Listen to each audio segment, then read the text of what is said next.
because I want to put that exact question to Janatan Sayeh, research analyst focused on Iran at the Foundation for the Defense of Democracies, joining us from Washington. Thank you so much for your time. Straight to it. What is Iran playing at right now? Is it simply buying time when it says it's interested in talks starting once again over its nuclear program? They certainly are just trying to drag out time because that would create a false image for the market. That would create an improvement for their very weak currency. It would project an image that the regime is legitimate by the international community. It would send a very demoralizing message to Iranian protesters. But this is not to say they only want to drag out negotiations. A deal similar to the JCPOA would be beneficial to them. They do not want to give up enrichment capacity on their soil. They don't want to have full access on a lot of their provide full access to a lot of their sites. So they realistically, knowing that Trump is not going to provide another JCPOA 2.0, their best case scenario is just to drag out talks, to create a calm internally. And again, if on one hand, Europe has gone as far as designating them as a terror organization, the IRGC, on the other hand, it would be a diplomatic effort. In Tehran's perspective, they could counter that message sent by Europe by actually negotiating with the West. Now, whether this would lead to anywhere is debatable, because we have to remember, a day before the 12-day war, negotiations were still ongoing. So that does not necessarily mean the military option is off the table. It simply means that Iran has the ball's in their court, and they have two options now. Realistically, if they were not to follow through with giving up their nuclear program, they know what's going to happen.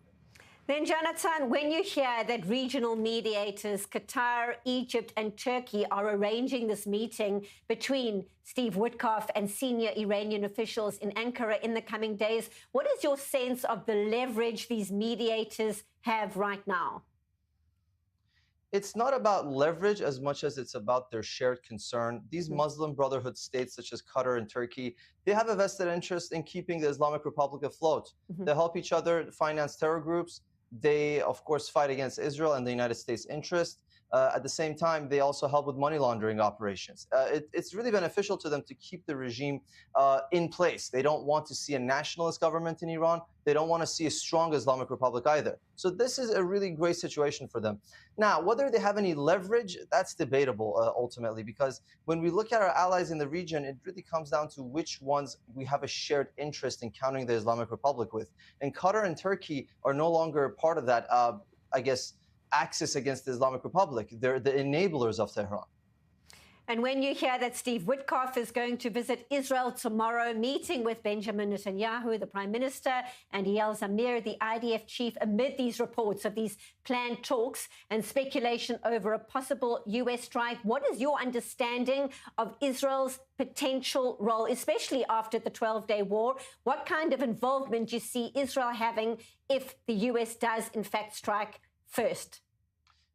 They've demonstrated significant capabilities, not to just carry out operations from outside Iran, but actually executing some of these plots on Iranian soil. That is really unprecedented in recent years for any other external intelligence service to have this level of operation capacity inside Iranian soil. That said, what's interesting is that Tehran has been clear that even if the United States attacks unilaterally, they will still target Israel. So we're looking at a situation where any confrontation would willingly or not drag Israel into this conflict that would be detrimental to the Islamic Republic. Israel effectively single-handedly was able to carry out everything it needed during the 12-day war. Now, if you couple that with American firepower, the Islamic Republic wouldn't stand a chance. So I think we're seeing a scenario where, knowing that they cannot win a war, they would try to portray an image of total chaos throughout the region. Now, whether they can actually carry out this level of threats that they pose, given that their proxies are much weaker, that's debatable. Well, you've certainly given us much to process, and the entire region is watching, the whole world is watching to see how it all unfolds. Janatan Sayeh, live from DC, thank you as always. Thank you.